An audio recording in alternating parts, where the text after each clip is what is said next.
জেনপাস Yuji 2026-এর পরীক্ষা আজ হয়ে গেল এবং পরীক্ষা দিয়ে আসার পরে বেশ অনেকটা সময় হয়ে গেছে এবং এই মুহূর্তে স্টুডেন্টদের কোয়ারি যে স্যার এই বছর কাট অফ কিরকম কি যেতে পারে। আমাদের যে এই বছরের প্রশ্ন সেটা কি কঠিন আসলো নাকি ইজি আসলো নাকি মডারেট আসলো।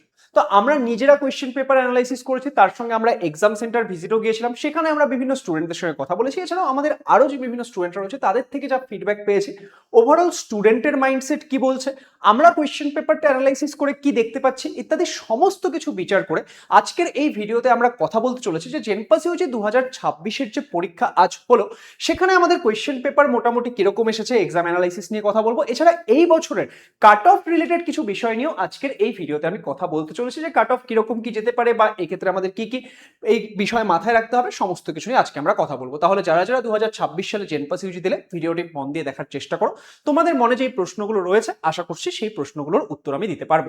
আর যদি কেউ লেটস ইমপ্রুভ নার্সিং চ্যানেলটা নতুন দেখছো তাহলে লেটস ইমপ্রুভ নার্সিং চ্যানেলটাকে অবশ্যই সাবস্ক্রাইব করে নাও।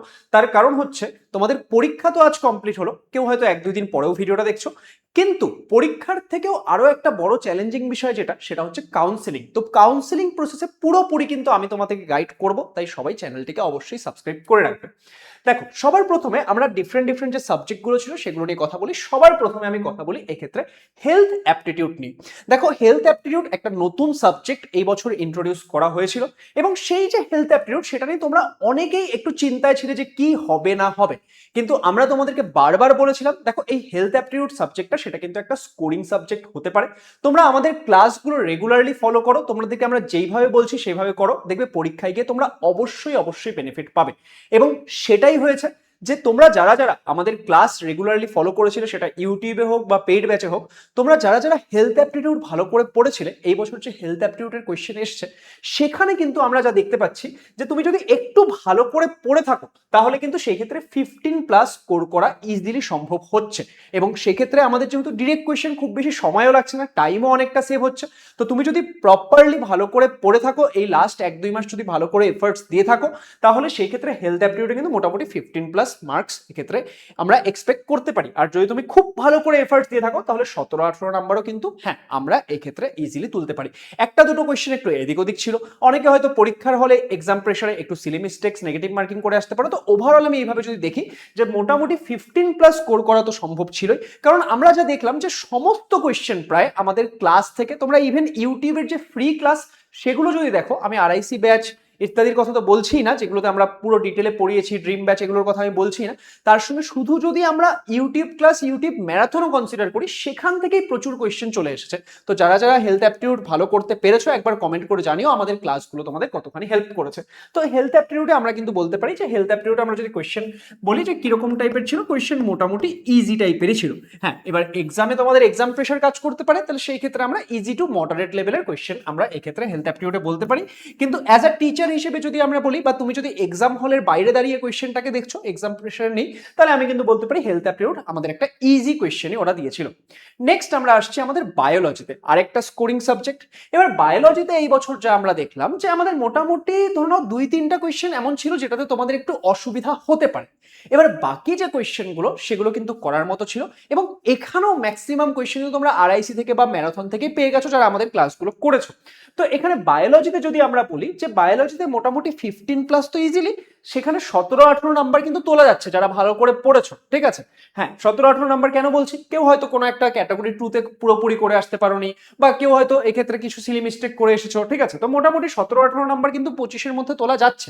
আর যদি কেউ বায়োলজি, দেখো বায়োলজিতে একটা স্কোরিং সাবজেক্ট, সেটাকে আমরা সবসময় বলে রাখি যে আচ্ছা এটার জন্য ভালো করে পড়ো, এখানে তোমাদের অনেকটা নাম্বার তুলতে হবে। তো সেই হিসেবে যদি বলি যে তোমরা যদি ভালো করে পড়েছো, যারা এই ক্ষেত্রে মোটামুটি 20+ মার্কস বায়োলজিতে পাচ্ছ, তারা একটা গুড স্কোর কিন্তু এই ক্ষেত্রে আনতে পারছো। ওকে, এটা মাথায় রাখবে। বায়োলজিতেও আমরা কোয়েশ্চেন যদি বলি সেটা ইজি টু মডারেট লেভেলের কোয়েশ্চেনই এই বছর আমরা দেখতে পেয়েছি। নেক্সট আমরা যদি বলি যে আমাদের ইংলিশ, দেখো ইংলিশ সাবজেক্টটা সেখানেও যদি আমরা বলি যে তোমাদের অ্যান্টোনিম সিনোনিমের কিছু কোয়েশ্চেন ছিল, সেখানে আই গেস 2টা কি 3টা অ্যান্টোনিম সিনোনিমের কোয়েশ্চেন ছিল।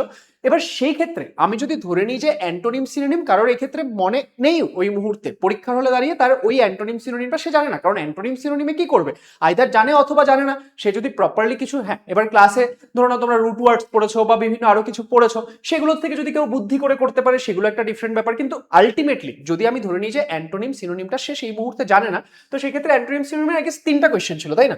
তাহলে সেটা বাদ দিলেও 17টা কোয়েশ্চেন থাকছে, যেগুলো কিনা তোমরা যদি শ্রাদ্ধেরা ম্যামের ক্লাস করে থাকো ভালো করে, তাহলে কিন্তু তোমাদের পারার কথা। ইভেন কিছু কোয়েশ্চেন আই গেস কল অফের যে কোয়েশ্চেনটা ছিল, সেই কোয়েশ্চেনগুলো তো ইভেন কালকে তোমাদের যে মডেল পেপার ম্যাম করিয়েছিলেন সেখান থেকে এসেছে। তাহলে যারা ক্লাসগুলো রেগুলার করেছো আশা করছি যে সেগুলো করতে পেরেছো। তো ইংলিশের ক্ষেত্রেও যদি আমরা বলি যে কেউ যদি অ্যান্টোনিম সিনোনিমটা ভুলে গিয়েও থাকো বা অ্যান্টোনিম সিনোনিমটা সেই মধ্যে তুমি যদি না জেনে থাকো, তাহলে 17টা কোয়েশ্চেনের মধ্যে থেকে, বা আমি যদি ওভারঅল বলি 17টা কোয়েশ্চেনের মধ্যে কিছু তো তুমি পারবে। এবার অ্যান্টোনিম সিনোনিম কেউ যদি একটু ঠিকঠাক জেনে নিয়ে করেও ফেলে, তাহলে সেক্ষেত্রে মোটামুটি ইংলিশেও কিন্তু 15-16 মার্কস স্কোর করা যাচ্ছিল। আর যারা যদি এই অ্যান্টোনিম সিনোনিমগুলো সেগুলো যাদের মনে আছে, তারা এই ক্ষেত্রে মোটামুটি হয়তো 17-18 নাম্বার বা তার বেশি নাম্বারও অনেকে স্কোর করতে পারছো। কারণ কি এরকম আসছে যে কিনা অ্যান্টোনিম সিনোনিম সবগুলো করে এসেছো প্রপারলি, তাহলে কমেন্ট করে জানিও।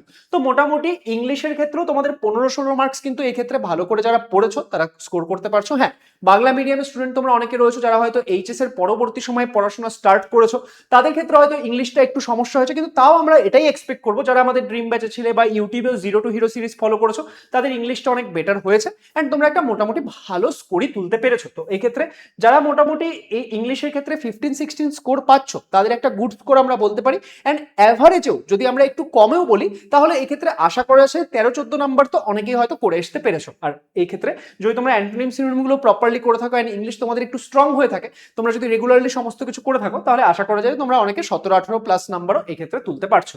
এবার আসছি আমাদের ফিজিক্স আর কেমিস্ট্রির ক্ষেত্রে। দেখো আমাদের হেলথ অ্যাপটিটিউড, বায়োলজি, ইংলিশ এগুলো তো স্কোরিং সাবজেক্টের কথা হয়ে গেল, এবং এখানে আমরা যে এই যে স্কোরগুলোর কথা বলছি এগুলো স্টুডেন্টরা তুলতে পারে, প্রত্যেক বছর আমাদের স্টুডেন্টরা তোলে, এবং এই বছর আমরা স্টুডেন্টদের থেকে যা ফিডব্যাক পেয়েছি অনেকে হয়তো এরকম নাম্বার, ভালো ভালো নাম্বার তুলে নিয়েছো, ঠিক আছে। এবার আসছি আমরা ফিজিক্স কেমিস্ট্রির ক্ষেত্রে। দেখো এই বছরের যদি আমি জেনপাস ইউজের কোয়েশ্চেনটা ওভারঅলে বলি না, ওভারঅলে আমাদের যে কোয়েশ্চেনটা সেটা কিন্তু ইজি টু মডারেট লেভেলেই ছিল। ফিজিক্সে তোমরা অনেকেই চাপে থাকো যে স্যার ফিজিক্স হবে কি হবে না, ফিজিক্স আমরা পড়তে পারবো কি পারবো না। এবার টাইম ম্যানেজমেন্ট একটা বড় ব্যাপার হয়ে দাঁড়ায় যে পরীক্ষায় সময়টা তো 1.5 ঘন্টাই, তো সেই ক্ষেত্রে ফিজিক্স কেমিস্ট্রির জন্য তোমরা কতখানি টাইম পেয়েছিলে, বাকি সাবজেক্টগুলো করার পর তোমার হাতে কতখানি টাইম বেঁচেছিল, সেটা একটা ইম্পর্টেন্ট ফ্যাক্টর হবে। কিন্তু আদারওয়াইজ যদি আমি ফিজিক্সের কোয়েশ্চেনের কথা বলি, ঠিক আছে, ফিজিক্সের কোয়েশ্চেনও যে খুব একটা কঠিন কিছু ছিল সেটা কিন্তু নয়। হ্যাঁ, কিছু কোয়েশ্চেন, ঠিক আছে, কয়েকটা কোয়েশ্চেন বেশ লেন্দি ছিল, যেগুলো করতে অনেকটা সময় লাগবে, সেগুলো হয়তো তোমরা পরীক্ষায় খুব একটা বেশি করে আসতে পারোনি, ওকে।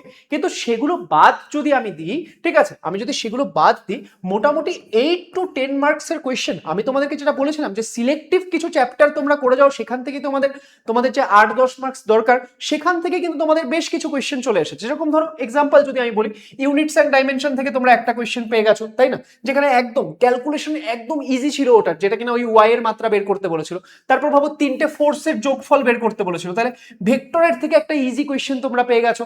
তারপর যদি আমরা আরো বলি যে আমরা গ্র্যাভিটেশনে তোমাদেরকে বারবার বলি যে একটা কোয়েশ্চেন আসবে, সেখানে ভাবো এসকেপ ভেলোসিটি দিয়ে একটা সিম্পল কোয়েশ্চেন দিয়ে দিয়েছে, ঠিক না। তারপর আমরা যদি এই ক্ষেত্রে নোটিস করি, ভাবো মডার্ন ফিজিক্সের যে কোয়েশ্চেনটা এসেছিল ওই ব্যাসার্ধের কোয়েশ্চেনটা, ওটা তো ডিরেক্ট ফর্মুলা, তাহলে 4টা কোয়েশ্চেন এখানে হয়ে গেল। তারপর হচ্ছে আমাদের ক্যাপাসিটেন্সের কোয়েশ্চেনটা, সেটা একদম ইজি কোয়েশ্চেন। তো এরকম যদি আমি দেখি যে কিছু কিছু তো একদম ইজি কোয়েশ্চেন দিয়েছে, তার সঙ্গে আচ্ছা ভাবো ওই যে আমাদের যে সারফেস টেনশনের কোয়েশ্চেনটা ছিল সেটা তো ডিরেক্ট দেখে আনসার, 6টা কোয়েশ্চেন হয়ে গেল। তো এরকম যদি আমরা ওভারঅল দেখি, ঠিক আছে, আমরা যদি ওভারঅল দেখি ফিজিক্স কেমিস্ট্রিতে, মানে কেমিস্ট্রিতে আসছি, ফিজিক্সের ক্ষেত্রে তুমি যদি দেখো যে সেই ক্ষেত্রে কিন্তু আমাদের যদি তুমি ভালো করে মানে আগের সাবজেক্টগুলোর থেকে যদি টাইম পেয়ে যাও অ্যান্ড ফিজিক্সের যদি পরপর কোয়েশ্চেনগুলো সব প্রপারলি দেখে থাকো, তাহলে কিন্তু মোটামুটি 8-10 মার্কস তোমাদের জানার মধ্যে থেকে এসেছে। এবার এখান থেকে তোমরা কত স্কোর করতে পারছো, মোটামুটি দেখো এই 6টা কোয়েশ্চেন যেগুলো বললাম, এটা তো সবারই পারার কথা প্রায়, তাই না, যারা টাইমটা দিয়েছো বা যারা ফিজিক্স একটু হলেও ভালো করে পড়েছিল। মানে আমি তো তোমাদেরকে সিরিয়াসলি বলছি, যারা আমার ক্লাস করেছো তাদের থেকে তো আমি এক্সপেক্ট করছি এই কোয়েশ্চেনগুলো তোমরা একদম সহজে পেরেছো। হয়তো আরো এমন অনেক কোয়েশ্চেন ছিল যেগুলো একদম সহজে পারার কথা। ধরো আমি যদি একবার আমাদের ফিজিক্সের সলিউশনটা যখন করছিলাম, সেখানে যদি বলি, ধরো এখানে আমাদের যে ফ্রিকশনের যে কোয়েশ্চেনটা ছিল সেটাও সোজা কোয়েশ্চেন, ঠিক আছে। তারপর ধরো আমরা যদি এই ক্ষেত্রে রিফ্লেকশনের যে কোয়েশ্চেনটা ছিল, যেখানে কিনা আমাদের শিফটটা বের করতে বলেছে, সেটাও ভাবো কোনো ক্যালকুলেশন নেই, কিচ্ছু নেই। মানে এই বছর এবছর ফিজিক্সের যে কোয়েশ্চেনগুলো দিয়েছে সেটা খুবই মিনিমাল ক্যালকুলেশন। হ্যাঁ, কয়েকটা লেন্দি কোয়েশ্চেন দিয়েছে, সেগুলোর কথা আমি বলছি না, কারণ ফিজিক্সে আমার ওভারঅল মার্কস তো টার্গেটই না, তাই না? আমরা তো 25-25 টার্গেটই না। তাহলে এই ক্ষেত্রে মোটামুটি 8 to 10 তোমাদের যে টার্গেট থাকে, কেউ যদি টাইম প্রপারলি দিয়ে থাকতে পারো, কেউ যদি টাইম ম্যানেজ করে নিতে পারো, আশা করা যায় যে 8 to 10 মার্কস তোমরা তুলতে পারছো। যদি সেটা নাও হয়, আমি এক্সপেক্ট করছি যে মোটামুটি 7 মার্কসের কাছাকাছি তো অনেকেই খুব সহজে হয়তো করে আসতে পেরেছো।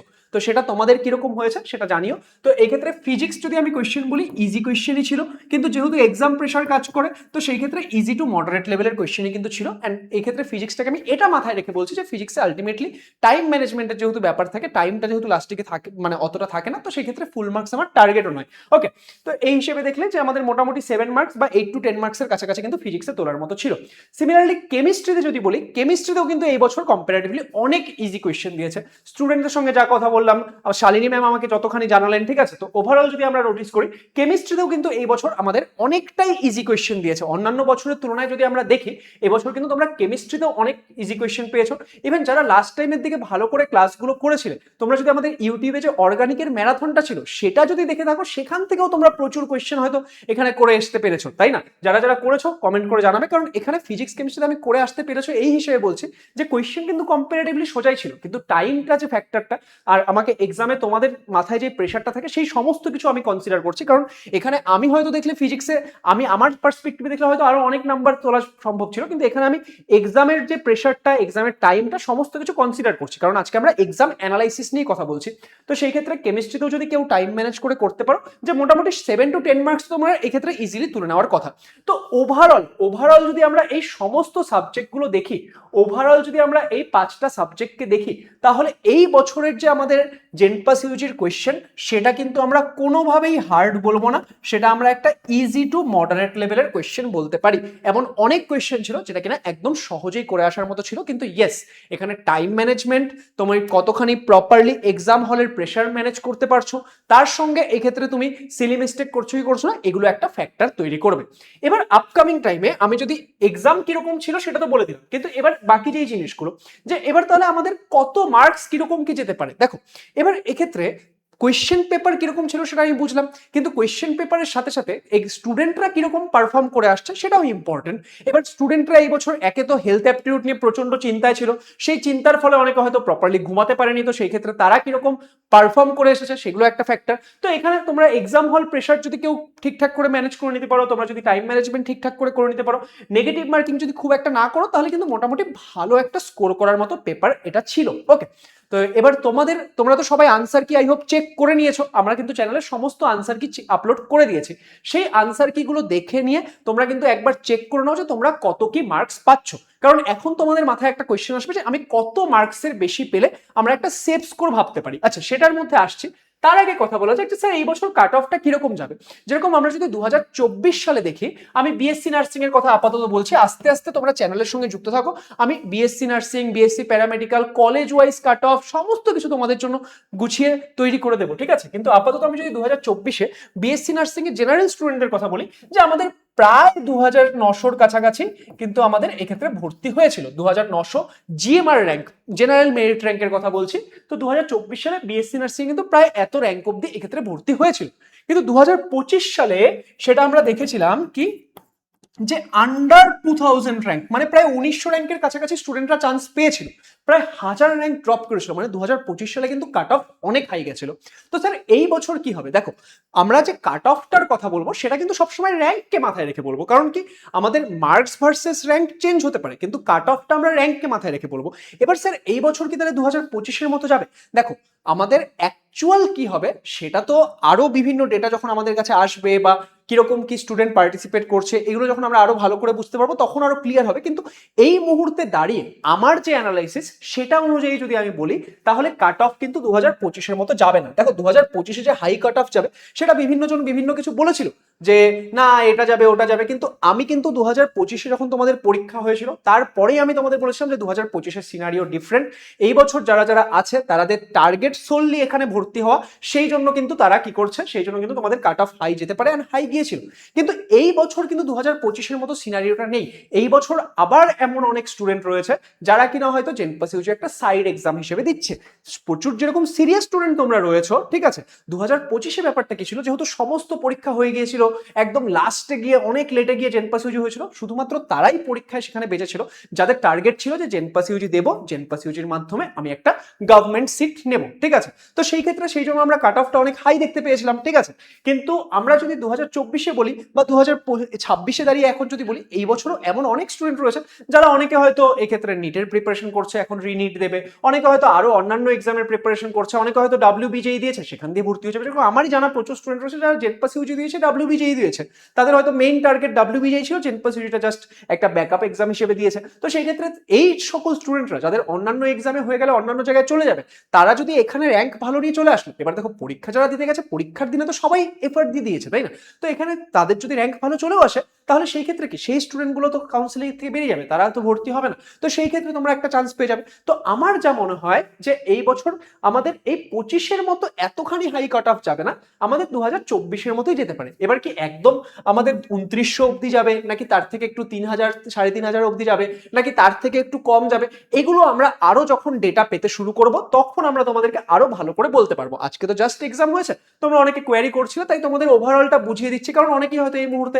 চিন্তা ভাবনায় রয়েছে যে যাদের ধরে নাও মোটামুটি একটা সার্টেন ভালো হয়েছে, তারা তো এই ক্ষেত্রে কনফার্ম রয়েছে না, ঠিক আছে আমার অনেকটা ভালো হয়েছে, অনেকখানি মার্কস আসছে। কিন্তু যারা ধরুন একদম এন্ড জোনগুলোতে রয়েছে, তাদের এই ক্ষেত্রে মাথায় চিন্তা আচ্ছা হবে কি হবে না, বা যাদের হয়তো তোমরা বুঝতেই পারছো যে পরীক্ষা অতটা ভালো হয়নি, তোমরা অনেকে হয়তো এই মুহূর্তে ভাবছো যে আচ্ছা আমি কি তাহলে অন্য কোনো ক্যারিয়ারে শিফট করে যাব, নাকি আমি নেক্সট বছরের প্রিপারেশন স্টার্ট করবো, নাকি আমি অপেক্ষা করবো যে কতদিনে ভর্তি হবে।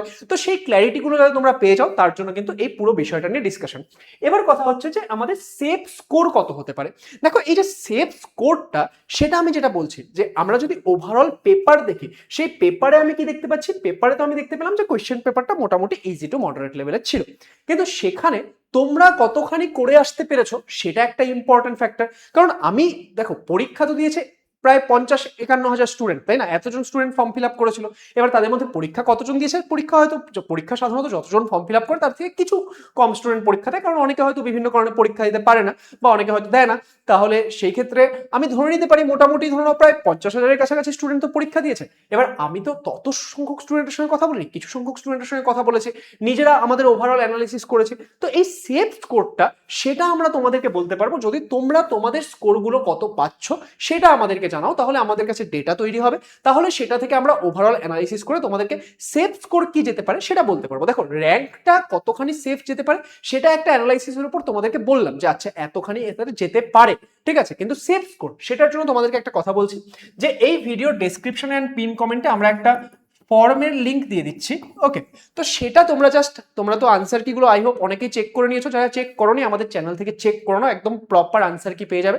সেখান থেকে তোমাদের কত স্কোর আসছে সেটা তোমরা জাস্ট এই ফর্মটা ফিল আপ করে আমাদেরকে জানাও। আমরা কয়েকদিন, এবং এই ভিডিওটা সবার মধ্যে শেয়ার করে দাও যাতে সবাই এই ডেটাটা আমাদেরকে জানায়, তাহলে পরে কি করতে পারবো, তাহলে পরে আমরা সেখান থেকে একটা মোটামুটি আইডিয়া পেয়ে যাবো যে আচ্ছা আমাদের এতখানি স্কোর আসছে স্টুডেন্টের, তাহলে আমরা একটা অ্যানালাইসিস করতে পারবো যে সেফ স্কোর কতখানি কি যেতে পারে। তো আজকের যে এই ভিডিও, সেখানে আমি কিন্তু পুরো জিনিসটা তোমাদেরকে বুঝিয়ে বলার চেষ্টা করলাম। আশা করবো যে তোমরা যারা যারা পরীক্ষা দিয়ে এসেছিলে এবং তোমরা একটা মানে অনিশ্চয়তায় ছিলে যে কিভাবে কি ভাববো, কিভাবে কি করতে হয়, কিভাবে কি না হবে, সেটার থেকে তোমাদেরকে বের করতে পেরেছি। তো দেখো এতদিন পরীক্ষার জন্য তোমরা অনেক এফার্ট দিয়েছো, আজকে অনেকের হয়তো পরীক্ষা খুব ভালো হয়েছে, অনেকের হয়তো একটু মন্দ হয়ে গেছে। তো যেমনই হয়েছে এই মুহূর্তে দাঁড়িয়ে দেখো পরীক্ষা হয়ে গেছে, তো এখন তুমি আর বেশি চাপ নিও না। যদি তোমার পরীক্ষা ভালো হয়ে থাকে তাহলে তো খুবই ভালো, যদি তুমি দেখছো যে না পরীক্ষা অতটা ভালো হয়নি, তাহলে তোমার কাছে নেক্সট কি ক্যারিয়ার অপশনস রয়েছে সেগুলো সম্পর্কে তুমি ভাবতে পারো। যদি তুমি মনে হচ্ছে না আমি এই বছর হয়নি কিন্তু আমি নেক্সট বছর জেনপাস ইউজি দেবো, তাহলে সেটার জন্য তোমরা প্রিপারেশন স্টার্ট করতে পারো। আমাদের ক্লাসও খুব তাড়াতাড়ি স্টার্ট হয়ে যাবে, আমাদের অ্যাপে অলরেডি ব্যাচ হয়তো অ্যাক্টিভ হয়ে গেছে, সেটাও তোমরা দেখে নিতে পারো কারোর যদি প্রয়োজন হয়। তো এইভাবে করে তোমরা ভালো করে মানে আজকের দিনটা রিল্যাক্স করো, আজকের দিন রিল্যাক্স করো, কালকের দিন রিল্যাক্স করো, এখন 1-2 দিন রিল্যাক্স করো, ঠিক আছে? খুব বেশি চাপ নেওয়ার প্রয়োজন নেই। এবার আস্তে আস্তে দেখবে সমস্ত কিছু হয়ে যাবে। আর কাউন্সিলিং প্রসেস সেটা নিয়েও অনেকে চিন্তিত, কোনো চিন্তা করো না, আমি তোমাদেরকে পুরোটা গাইড করে দেবো। কাউন্সিলিং এ তোমাদের A to Z যা কিছু করতে হবে, কি ডকুমেন্ট লাগবে, কিভাবে চয়েস ফিলিং করতে হবে, কিভাবে কাউন্সিলিং এর ফর্ম ভরতে হবে, সব আমি তোমাদেরকে বুঝিয়ে দেবো, কোনো চিন্তার বিষয় নেই। সবাই নিশ্চিন্তে থাকো অ্যান্ড কার কিরকম মার্কস আসছে, স্কোর আসছে জানিও।